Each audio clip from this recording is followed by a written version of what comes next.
Yeah. How many of you guys actually filled out this table? Be honest.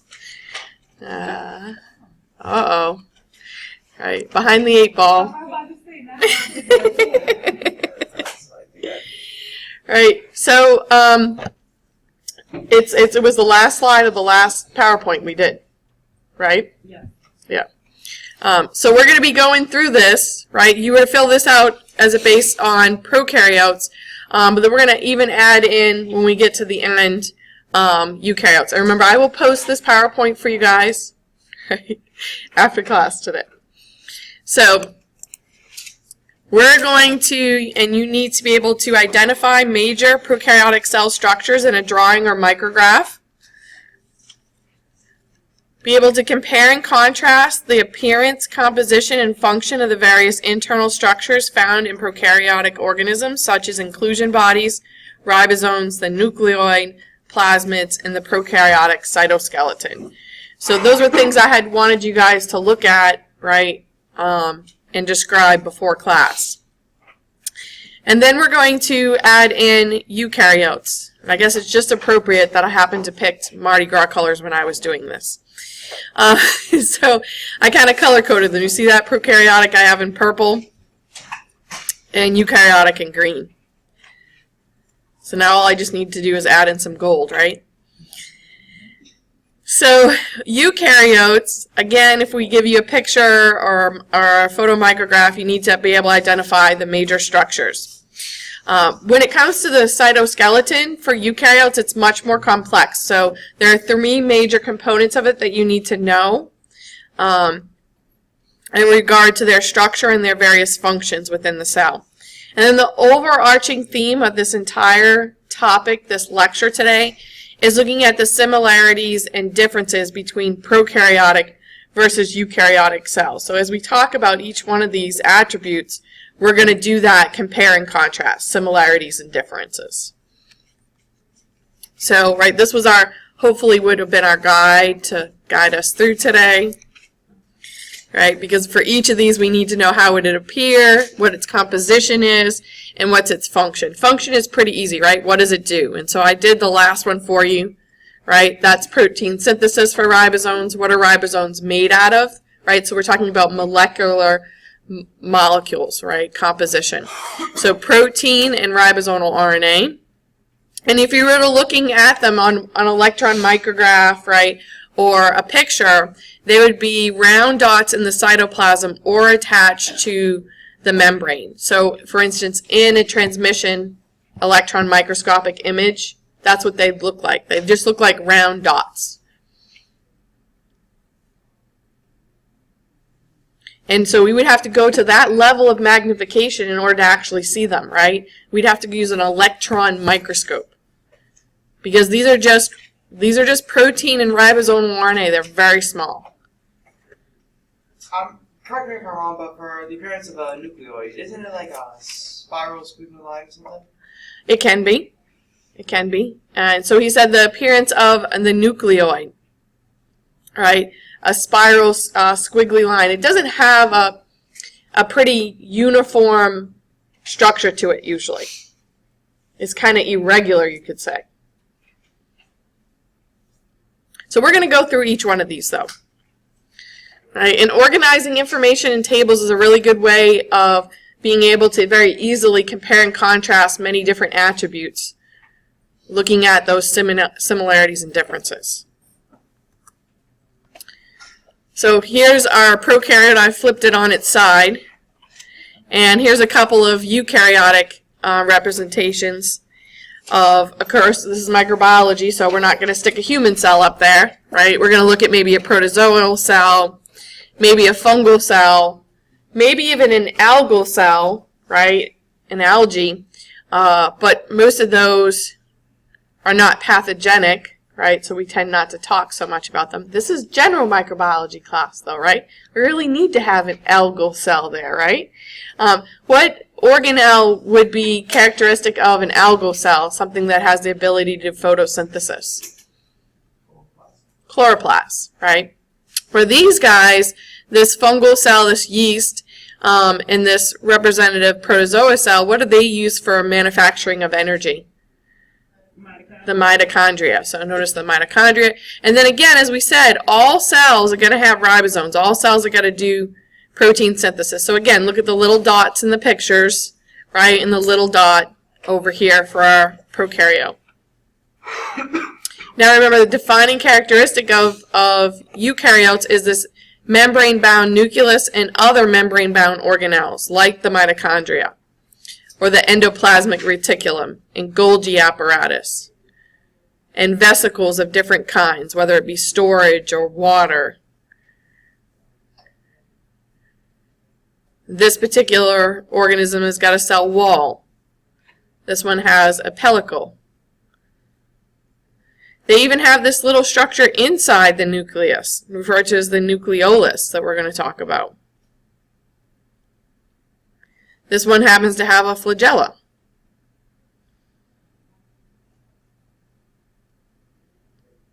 And then this bacteria or archaea, some prokaryotic cell, could also have a flagella.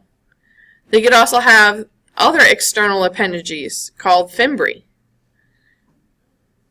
or have a capsule. Most of them are also going to have a cell wall, and if it's bacteria, what's the chemical composition of that cell wall? Bacteria. It's the chemical composition of their cell wall. Peptidoglycan. Peptidoglycan. So the cytoskeleton, what's its function? For both prokaryotes and eukaryotes, it's very similar. It's going to help participate in cell division. When the cells divide, the components of the cytoskeleton are going to help that process along. They can localize proteins into certain areas of the cell. They can help determine cell shape, especially for prokaryotes, though. But what's the main contributor to their shape? The cell wall, right? That peptidoglycan cell wall. But they definitely do have molecules, proteinish in nature, that help support. And so when I was sitting in your guys' seats, we didn't have the high-powered microscopes that we have today, right? Or some of the techniques that we have today. That when I was in your seats, prokaryotes didn't have cytoskeletons. They didn't have internal skeletons. No, they did. We just couldn't see them yet, right? Now we can see, right? We can specially stain those proteins and see that they're giving structure to the inside of these prokaryotic cells. They're fluorescently tagged them and been able to visualize them with special microscopes.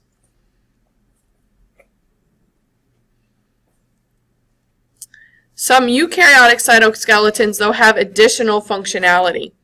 And as you can see for the eukaryote, right, you can see these structures inside. These long rods you see here, right, these microtubules. And then this matrix made up of intermediate filaments.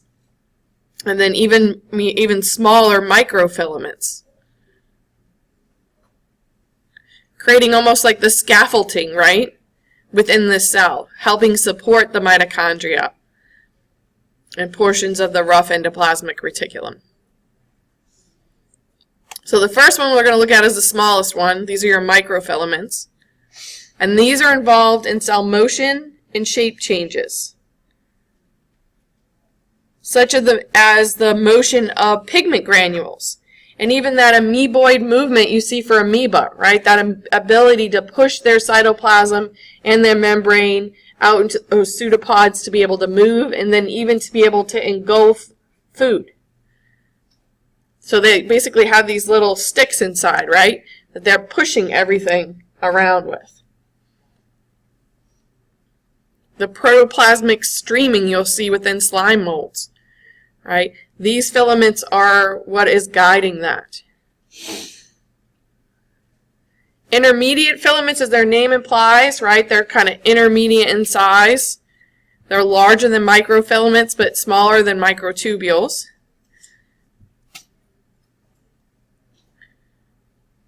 and they form a nuclear lamina. So the nucleus of eukaryotic cells is actually a double membraned envelope. So it's two membranes that make up what's called an envelope. And to help support that, and most of the time when you look under the microscope, it's a nice round nucleus or holds a particular shape, like in the case in lab. You guys remember which organism has that kind of kidney bean shaped nucleus? Bacteria coli, right? So how is it able to hold that particular shape for the nucleus? Well, it's because it has these structures within it. It has the intermediate filaments that form this nuclear lamina so that that nucleus has a particular shape to it. Usually it's a nice round shape, but in the case of Bacteria coli, why I don't know, it has that kind of kidney bean shaped one, or half moon. So even within the nucleus, there's a scaffolding, there's a support system.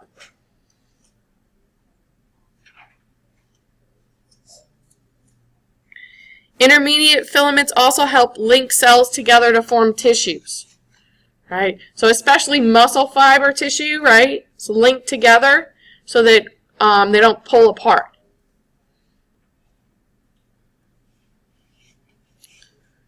Microtubules, right? We have some very specialized microtubules referred to as the mitotic spindle, right? That help during mitosis, where they actually grab onto the chromosomes and pull them from the center to the opposite poles as the cell is getting ready to divide. They actually extend outside of the cell to form things like cilia and flagella in eukaryotes. So unlike bacteria, remember you guys don't have to take pictures, I will post this PowerPoint right after class. What was I going to say? Yeah, so the flagella of prokaryotes is just a flagellin protein stacked up on itself. It's just one protein. It's very simplistic. Where for eukaryotes, as we'll see in a moment, it's made up of multiple microtubules and a unique pattern. Flagella are really long. Cilia, the difference is they're really short in comparison to flagella. And cells that have cilia tend to have a lot of cilia, tend to be covered in cilia. As opposed to cells that have flagella, they may have 1 or 2 or 8 or so, but they're not completely covered in hundreds of them. You guys remember from microbiology lab an organism that's covered in cilia? The paramecium is? The Bacteria coli is too, right? So, I mean, completely covered in cilia. And if we were to look down structurally, right, they'd be made up of an organization of these microtubules. So they also help with cell shape, right? They're involved with microfilaments in cell movement, right? So that amoeboid movement and everything like that. It can also be supported by these microfilaments. And even intercellular transport, stuff moving around inside the cells.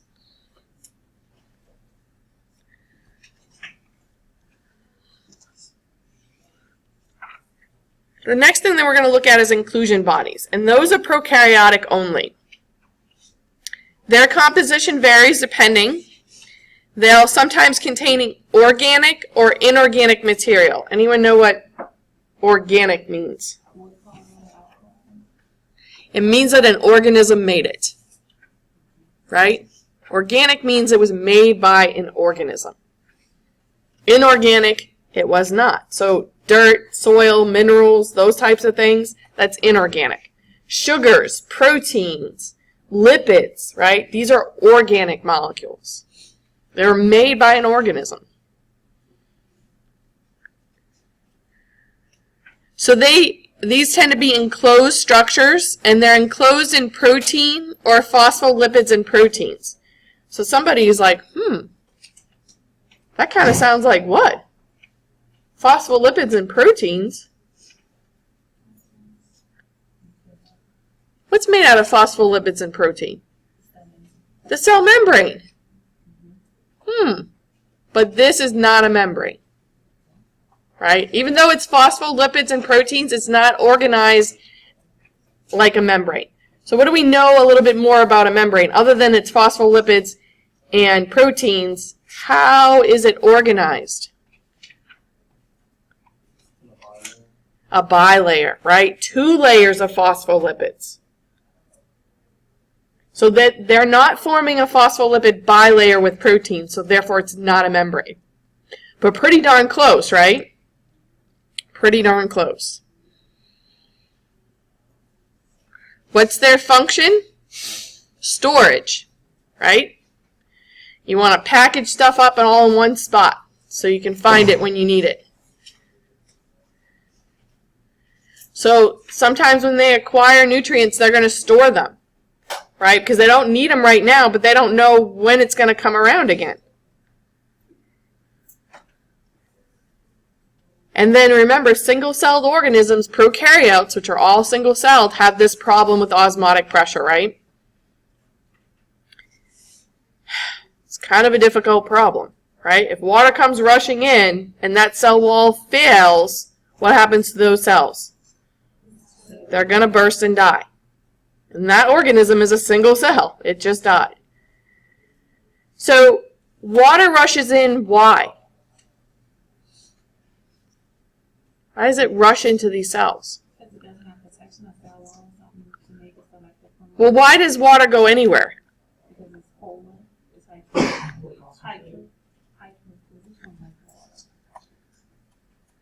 It's going to go to areas where there's less of it, right?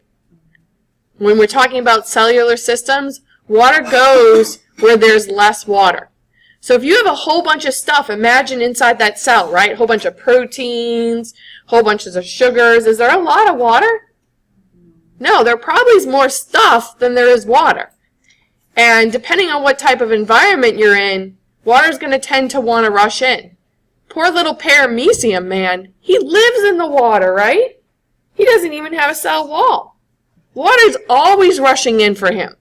He's always bailing his boat, right? He has a special contractile vacuole, right, that you can watch, right? The water gets pulled into that vacuole and then he squirts it out, right? He looks like he's winking at you all the time. He's got 2 of them, one at either end of his cell, continuously filling up with water and squirting it back out. The poor thing is always bailing his boat because of darn water, right? More comes in than what he needs.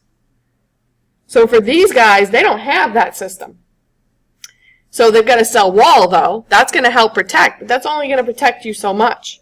We've got to try and solve this problem of water always wanting to get in, right? So there's an interesting way of taking some of these things out of the equation.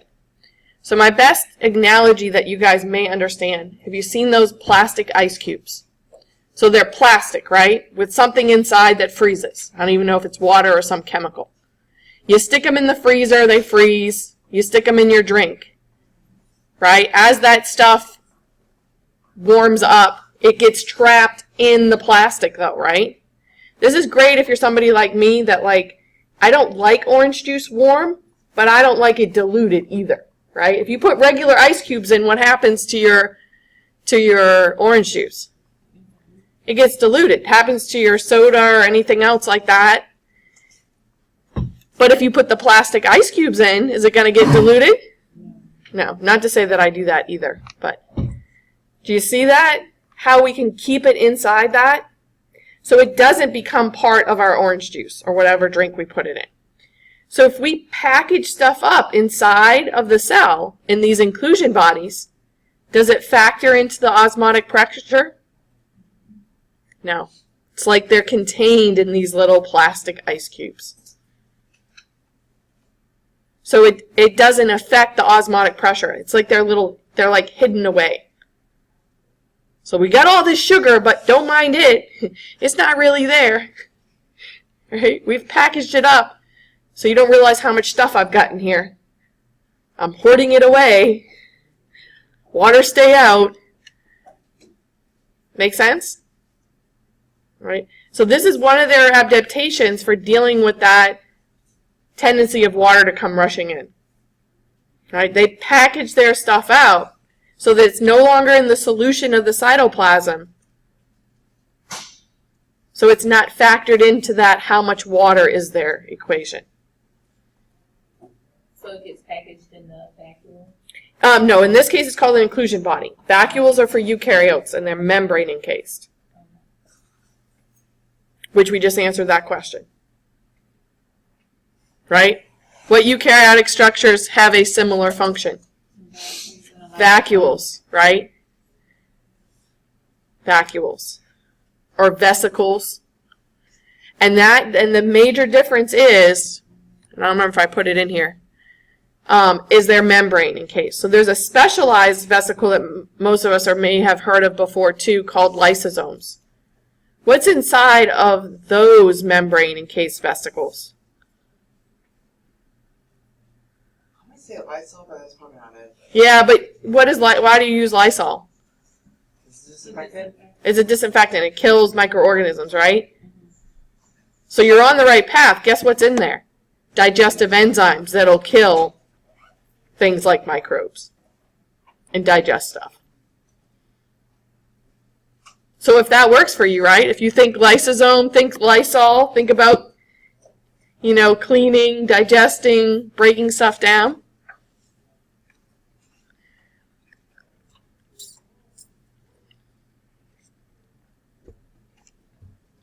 So again, all these pictures are electron micrographs, and you can see all these inclusion bodies, right? All these little storage areas where they're storing different things.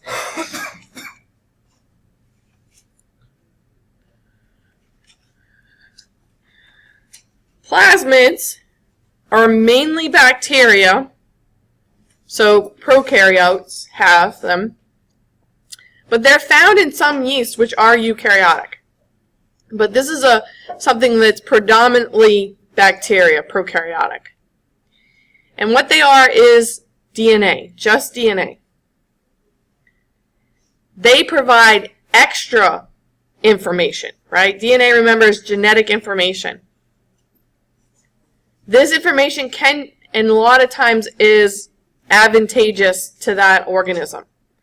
So the plasmids that we're not so fond of are what we call resistance plasmids. These are plasmids that bacteria have that have information encoded on them that allow them to make things like beta-galactanase, an enzyme that'll destroy penicillin. So if penicillin is there and it goes inside their cell, they destroy it. It doesn't affect them, right? So, of course, that's advantageous, right? That's a good news for the bacteria. It can survive in the presence of penicillin. Woo, yay. Bad news for us, though. Right? And this information is addition to the chromosome. And the interesting thing about these guys is they'll keep more than one copy. They're much smaller than the chromosome, a tenth the size, typically. But they can leave the cell. That's a scary thing. The next unit, when we get to genetics, we'll talk about how this information can leave the cell, hence the little arrow here, and be given to other cells. So as I said, mainly this is something we talk about in regards to bacteria, which are prokaryotic, but we have found that some unicellular fungi called yeast do actually have plasmids. Are there any plasmids that exist that are advantageous to humans? Not that I'm aware of. So she asked, are there any plasmids that are good for us? Not that I'm aware of. A good case that they're... Yeah. They're advantageous for the bacteria. So for the most part, it's bad news for us, right? Because they're better suited to the environment they're living in because they have this plasmid, this extra information. And very rarely would that be good news for us.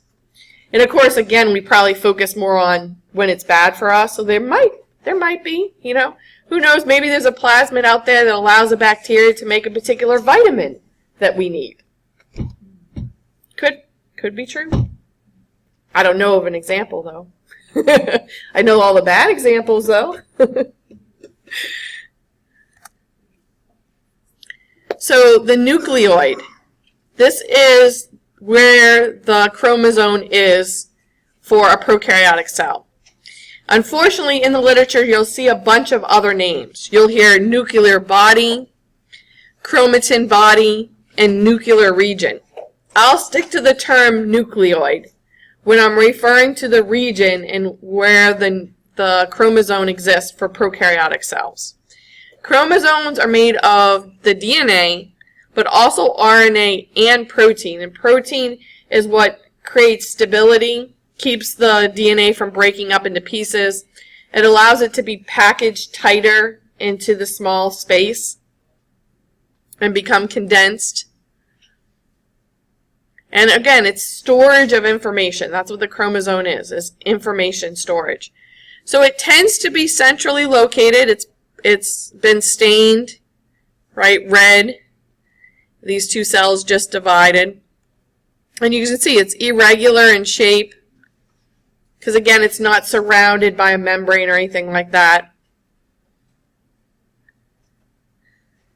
But it does tend to be centrally located in the cell. This cell, unfortunately, died. And what you see here is the chromosome uncompacting. These are literally DNA fibers just busting out, exploding out of that dead cell.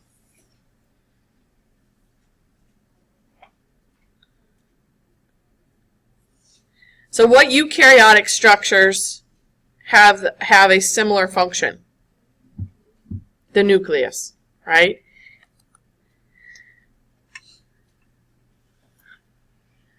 And the major difference there is it's membrane encased. So we'll take a look at that. So the nucleus and the nucleolus are eukaryotic only. That actually defines that cell type. It's the storage house for the genetic information. It's the command center of that cell. It's bounded by a nuclear envelope. In this case, it's actually 2 layers of membranes. It does have holes in it because information's got to get in and out, right? It has pores in it. As I said, it has that support, that matrixing cytoskeleton even within the nucleus to help hold its shape. And then you'll see these really condensed regions within the nucleus. These are not membrane bound. They're not an organelle. And you can have more than one. So remember, I refers to plural. So you can have nucleoli. And what is happening in this region is ribosomal RNA is being made. And you make uber amounts of ribosomal RNA, right? Because you have lots and lots of ribosomes. So that's always being produced, very high concentrations. And so much so that it creates this dense region of ribosomal RNA in the nucleus, referred to as the nucleolus. Again, key point, not membrane bound. Ribosomes, every living cell has got them. Has to. Because their function is protein synthesis. Every cell's got to make proteins. Can't survive without doing that. The ribosome itself is made out of protein and ribosomal RNA. And remember, that's how we ended up with the 3 domains. Right? What domain starts with an A? Archaea. B? E? Eukarya. Which ones are prokaryotic? Bacteria and archaea. And then eukaryotes, of course, are eukaryotic cell type.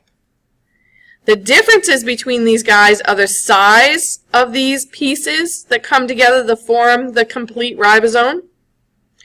The amino acid sequence that makes up the proteins differs as well. And then a major difference that gave us the 3 domains is that ribosomal RNA sequence. So even among prokaryotes that have the same size of ribosomes, they are distinctly different when you look at the ribosomal RNA sequence. So they're made up of two subunits. One is small and one is larger. The measuring system that you see here, the S, is the Svinberg system. Now this takes into account the weight of these molecules, but also I like to think of it as their aerodynamicness. Although they don't stick them through an air tube, they stick them through a liquid matrix tube. And they measure how far down they move down that tube based on, of course, their weight is going to determine that. But also you can see they're kind of bumpy, right? And that's going to affect how easily they move through that fluid matrix. So as you can see here, clearly by the numbers, you can tell that this guy is small and this one's large, right? 30 is definitely smaller than 50. Everyone with me on that? So this one's heavier than this one.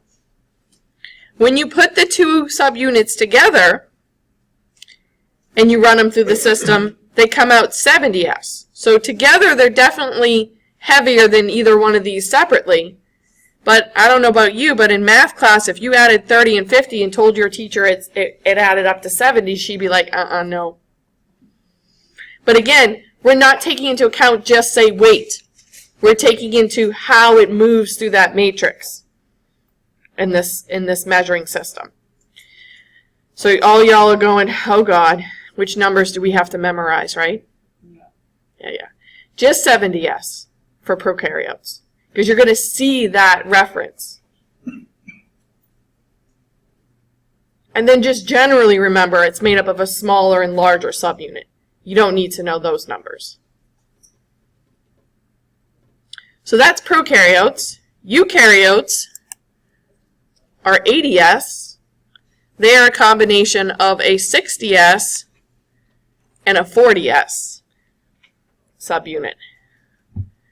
So they're clearly what in comparison to prokaryotes? Heavier, bigger. Right? They're bigger.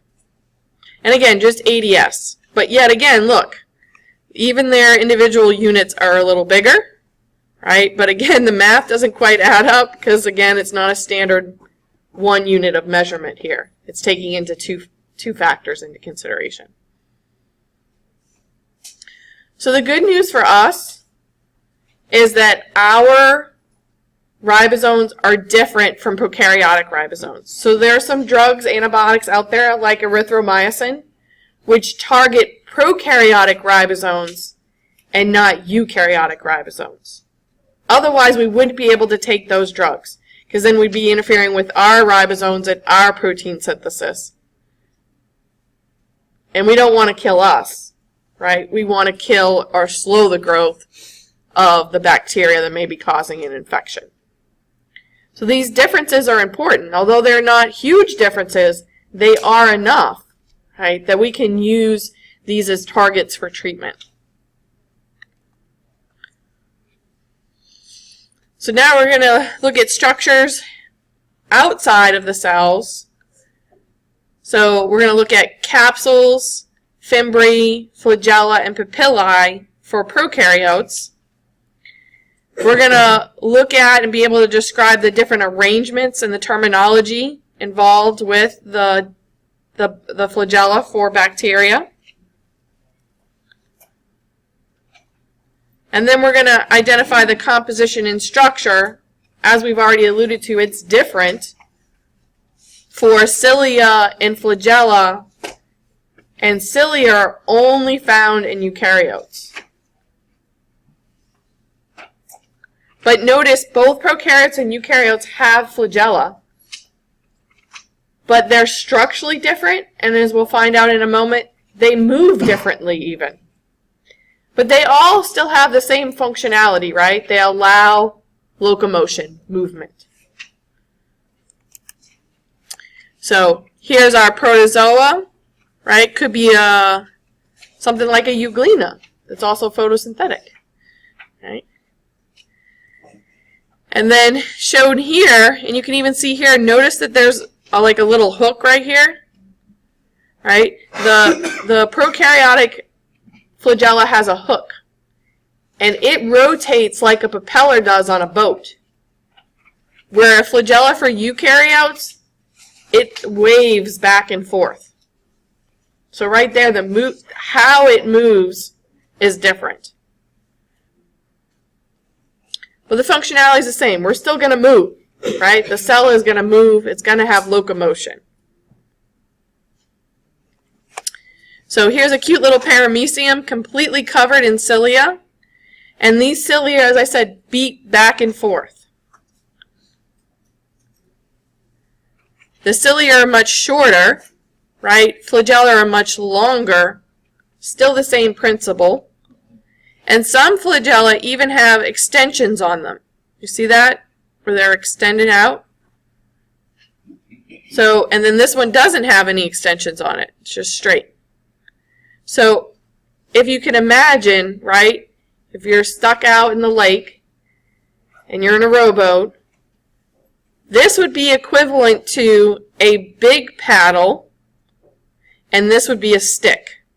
Which one do you want? I want the big paddle, right? Because a stick, not really going to get you anywhere unless you can reach bottom, right? So this is just creating greater surface area, so greater movement of the water and therefore greater movement of the organism.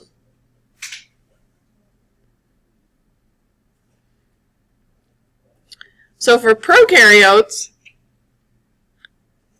and what shape would this be for this top two pictures?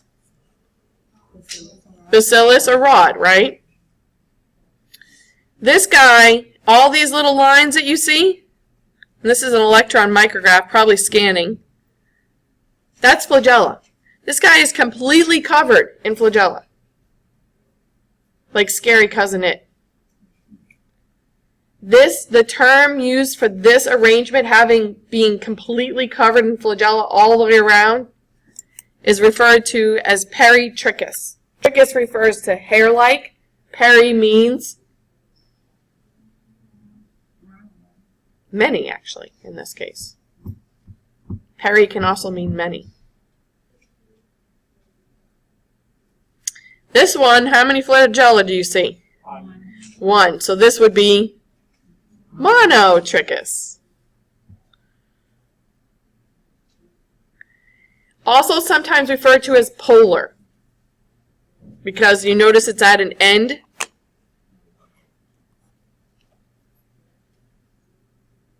What shape are these two bottom ones? Spirillum. Or spirilia, if you're talking about all of them. Here you see multiple flagella, right? At this end and at this end. This is referred to as lophotrichous. Lopho meaning a clustering of.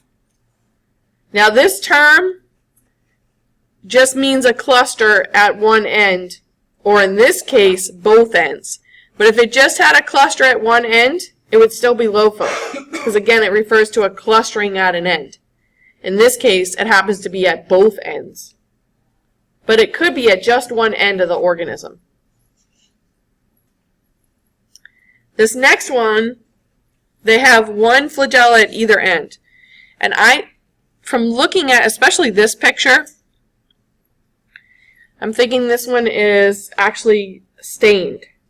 Probably using the flagella stain, which is making it thicker.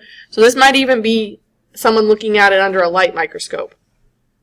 I had a really cool slide like this, and it walked away in microbiology lab. Yeah, it was been a while.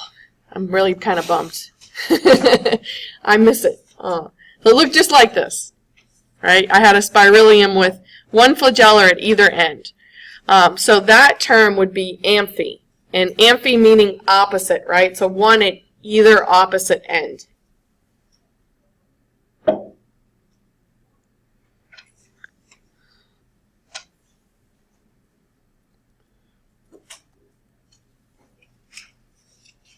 Now, pili, sex papillae or fimbri are specialized pili. These are unique to prokaryotes, so like bacteria. The sex papillae, or pullus, is required for conjugation. This process that we'll talk about later in genetics of exchanging genetic information between two bacterial cells. You could almost say between two cousins. They literally join up via this sex papillus, right? So this is creating a tube, a hollow tube between these two cells, where genetic information, whether it be in the form of a plasmid or even a piece of the chromosome, can travel from one cell to another. And in truth, that's all sex is an exchange of genetic information. Sperm or mobile DNA.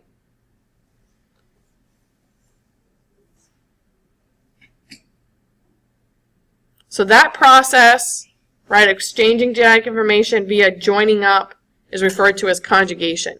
But you got to be able to make the sex papillus this very specialized papillae in order for it to happen.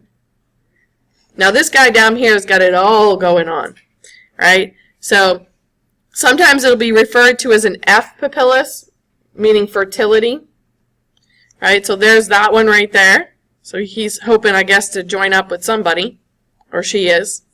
And then it has one long flagella, you see here. That really long one there. And then he's covered in little tiny projections. These are papillae. And typically when you have a lot of them all the way around the cell, they're used not only for movement, but they could also potentially be used for attachment.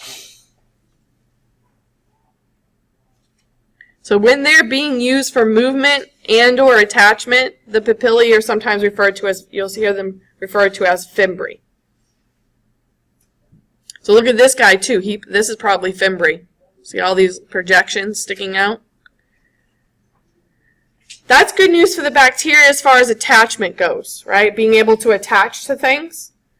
Not such good news for us. So to give you a real-world example of how important fimbriae are, Neisseria gonorrhea, right? The causative agent, that bacteria that causes gonorrhea, it has fimbriae that preferentially can attach to our epithelial cells. It's how it sticks to us and can cause infection. The problem is, so you're like, oh, well, yeah, crap, we should make a vaccine, right? Yeah, we can't because this guy's always changing those proteins ever so slightly that make up the fimbriae. So you can't become immune to this either, because the gonorrhea you get 1 month might be different from the one you catch the next month. But we do all know how you get this, right? Yeah. This is avoidable. Be very careful of what you do and who you do it with. Okay. The other good news is we have antibiotic treatment, right? And your immune system probably could take care of part of it. But again, you're not going to become immune because your immune system's not going to remember it because it's going to change. Right? And you don't want to just keep taking antibiotics each time. You kind of just don't want to do this at all. And especially since, what do we have the trouble with nowadays with antibiotics and microorganisms? Resistance. Are there strains of gonorrhea out there that are resistant to the most commonly used antibiotic, which I think is penicillin, good old penicillin? Yes. Yeah. Just don't do it, right? I'll be very careful. I prefer the careful part. The just isn't cool. Make sense? Okay. But that's key to its infection ability. That would be really great if it didn't change those damn proteins, right? Because then we could make an antibody against it. We can make a vaccine to get people to make antibodies against it. Capsule layers and slime layers. So this is an additional layer to a cell membrane or a cell wall. The problem with these guys is they don't stain. They're not charged. So we usually have to employ special staining procedures using 2 different dyes where we stain the cell in the background. Up here you see a bacteria. Down here you see a yeast. So what are yeast? Are they prokaryotic or eukaryotic?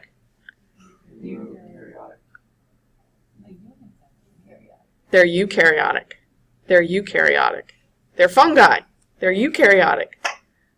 Bacteria are what? Prokaryotic. So, do prokaryotes have capsules? Bacteria are what? Prokaryotic. So, do prokaryotes have capsules? Yes. What are yeast? Eukaryote. Do eukaryotes have capsules? No. What is this a picture of? Yeah. So both prokaryotes and eukaryotes have capsules. But they're more predominant, of course, in bacteria because they're going to protect. They're also going to aid in attachment. So again, why do some of them create such a problem for us? Because that capsule allows them to stick to us. Klebsiella pneumoniae, which we're working with in microbiology lab right now. The reason why we work with it is when you guys go to stain it, it's going to have the hugest capsule you've ever seen. Hence why it causes really bad pneumonia. Because it sticks to your respiratory tract very easily. And then that's not even the end of it. The protection, right, makes sense. If you have an extra layer, you're going to be better protected. As it comes to pathogens for us, when they have a capsule, it's like they walked in wearing a disguise.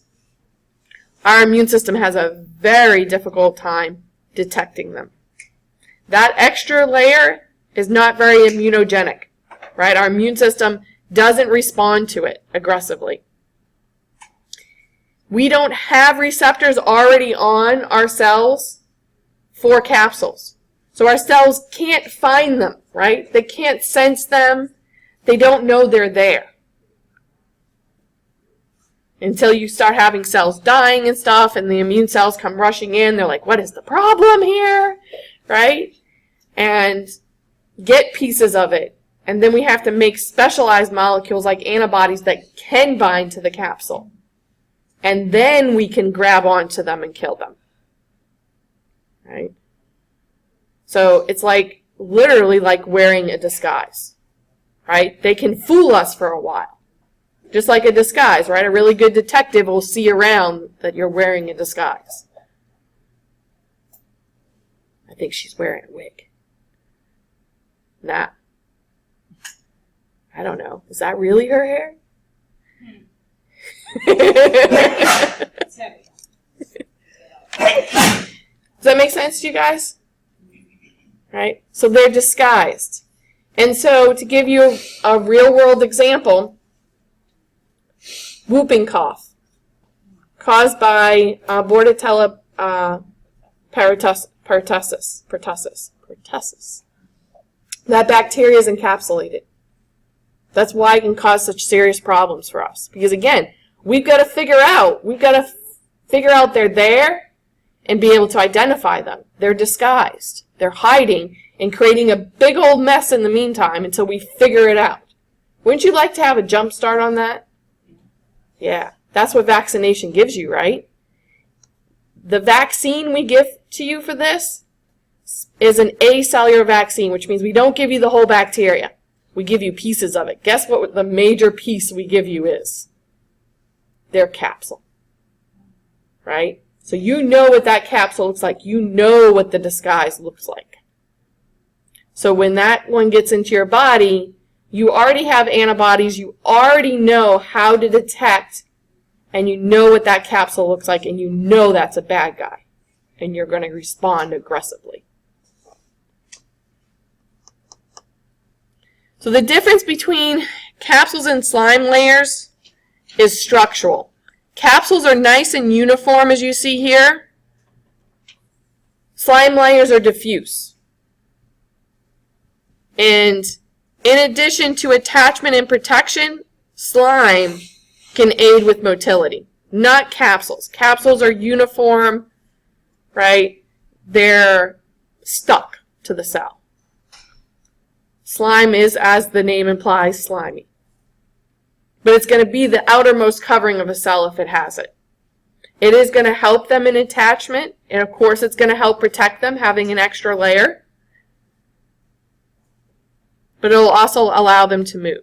So we already said, do eukaryotes have these structures? Yes, because right there is a eukaryote, a yeast. So as we fill in our table, right, so for prokaryotic cytoskeleton, it's very long, thin filaments. They're proteins.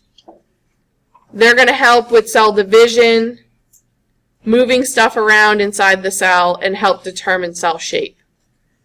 Inclusion bodies, which are, again, prokaryotic only, they're going to be areas within the cytoplasm that can be enclosed. They contain a large amount of the same material. They can be circular or oblong. In one of those pictures that I had, they were kind of rod-shaped. What are they made of? Either organic or inorganic material, and they can be enclosed in proteins or phospholipids and proteins. Remember, the difference here is it's not a bilayer, so it's not a membrane. The function is to store, and in storing it helps reduce osmotic pressure for these guys. Right? Doesn't get factored in to the dissolved solids because they're separated out. Plasmids, not found in all prokaryotes, and that's a key distinction there too. Not all bacteria have plasmids, but a lot of them do. It isn't 100% unique to prokaryotes and bacteria either. There are some eukaryotes, like some yeast, that do have them. These are circular or linear, more often circular, extra chromosomal genetic information. Found within the cytoplasm, they are DNA. They provide additional genetic information. And so a cell doesn't have to have this, right? There are some cells, they'll acquire a plasmid. Doesn't really have anything on it that's advantageous to them in the environment they're in. They'll spit it back out. Like, yeah, I'm not going to maintain that. It's not doing me any good. The nucleoid, again, prokaryotic only. Other names that you'll hear are nuclear body, chromatin body, and nuclear region. I'll always just refer to it as the nucleoid. It's irregularly shaped, tends to be in the center of the cell. And remember, this is its chromosome, so it's DNA, RNA, and protein. And it stores the genetic information. And we've already gone over ribosomes. I'm not going to beat that dead horse.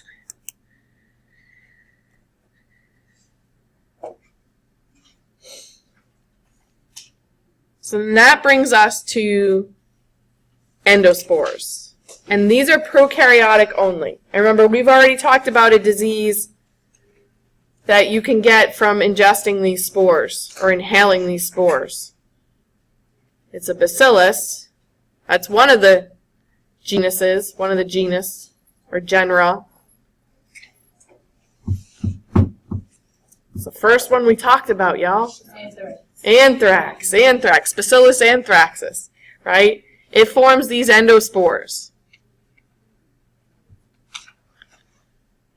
And only some bacteria do this. And there's a whole bunch of organisms in the genus Bacillus that produces endospores, like Bacillus anthracis. And then there's some in the genus called Clostridium, which is on a later slide. They have a lot of spore producers. I'm a bad scientist. A lot of times I just say spore, right? But I've already said that I'm talking about bacteria, right? The proper name is endospore, and you'll see in a moment the reasoning behind that, because it forms within the cell.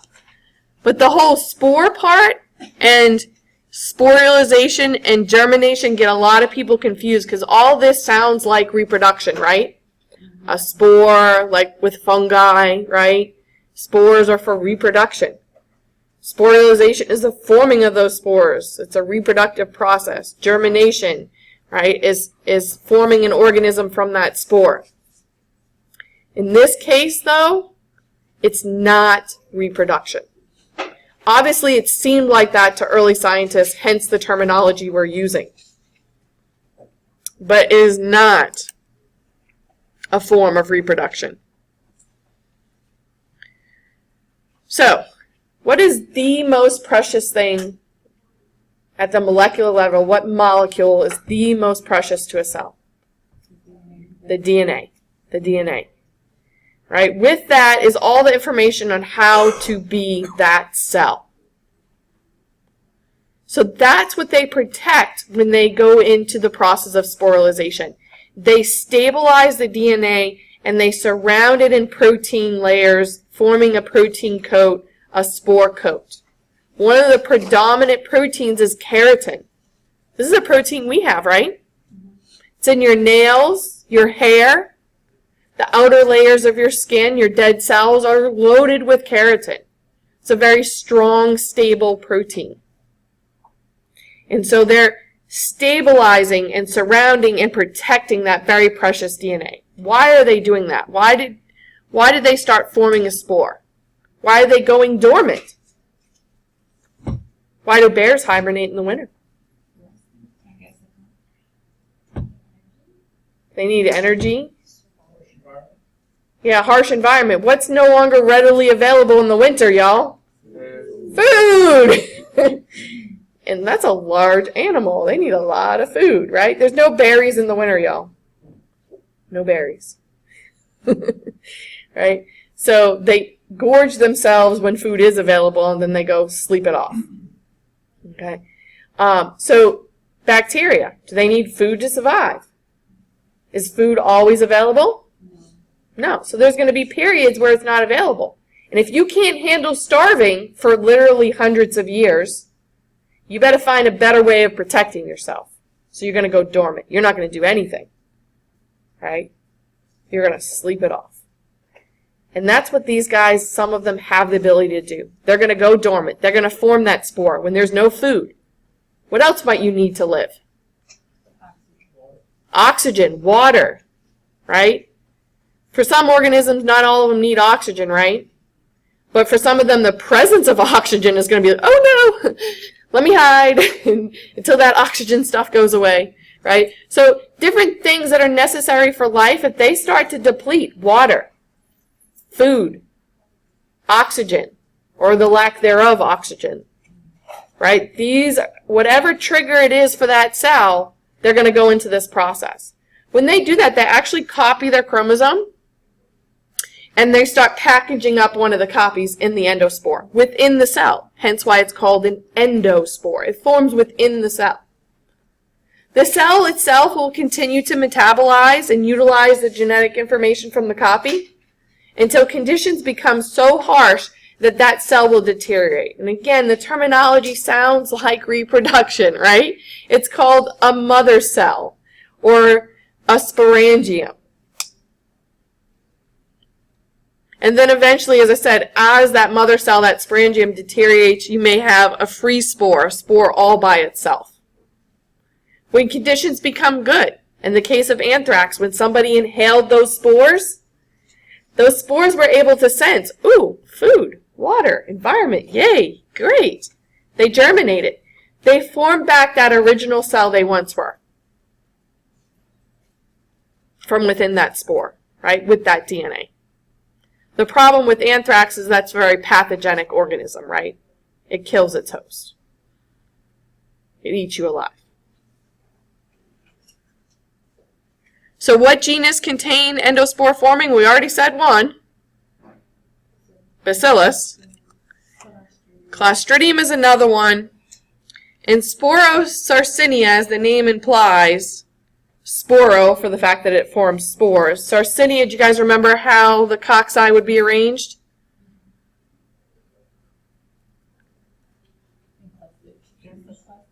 Not clusters, Staphylos cluster.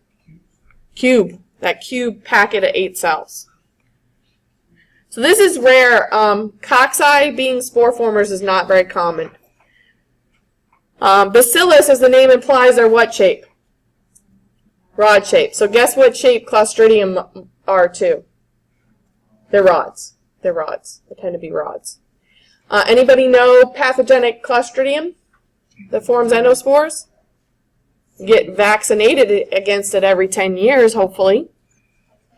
Tetanus. Clostridium tetani is a spore former. Those spores are readily found in the soil and the environment and the world we live in. You can't avoid them. The good news is that they'd have to infect a wound that becomes anaerobic because that organism is anaerobic. So if it gets inside of you, right, you've got a really bad wound, dirt got in, and you've got an anaerobic environment, it could germinate. And it produces a toxin that stops your motor neurons, your inhibitory motor neurons, from telling your muscles to relax. So that's why it also has the nickname lockjaw. Because what happens to individuals is they no longer can move their jaw. The muscles, right, they've lost control. They stay contracted. They stay locked. They can't loosen them. The vaccine you get every 10 years is actually not against the bacteria. It's against that toxin. So you can still get that bacterial infection, but when those toxins are released, they're going to be neutralized by the antibodies that you've produced from vaccination. So what are we going to do to get rid of the bacteria, though? Antibiotics, right? It's a gram-positive. Good old penicillin will knock that stuff out. But as soon as it starts producing those toxins, that could be really bad news for you. I mean, because you can shut down muscles that are responsible for breathing, right? And then you suffocate to death. Never mind being able to move your jaw, right? Breathing, kind of a bit more important, I think, to life. Anybody know any other ones? One of them that we have to worry about in the food industry. It's a Clostridium. Listeria is literally, that's the genus name, is Listeriosis. Nope. It's a Clostridium. Some people even use the toxin that this baby produces cosmetically. Botulism. Another anaerobe. We have to worry about it in our canning industry because, again, your cans are anaerobic. If that spore gets in, it could germinate. It produces toxins. You ingest those. It makes you sick. Botulism isn't usually an infectious disease. It's usually where you've ingested the toxins. And, again, you're suffering from the effects of the toxin produced. Well, how is they already using that for migrants? I saw a study. Right. Well, think about it. What does that toxin do? It actually, no. It deals with nerves too. And what it is it's again stopping the impulses. In this case, it stops contraction of muscles or relaxation. One or the other. So that's why like people who get Botox have no facial expressions because they don't have any control over the muscles anymore. But it wears off over time. So that's why they have to get it redone. The toxin deteriorates over time. So with migraines, I think the belief is, again, it's somewhat neurological. It's stopping those nerve impulses that are leading to the headaches. Am I out of time? Almost? What do I got left? 440. Back to 40. Yeah, I guess we'll have to finish this up next time. I thought we were going to get through it, but I'll still go ahead and post it. And we'll finish it up next time. So have a safe Mardi Gras. Please come back to me in one piece.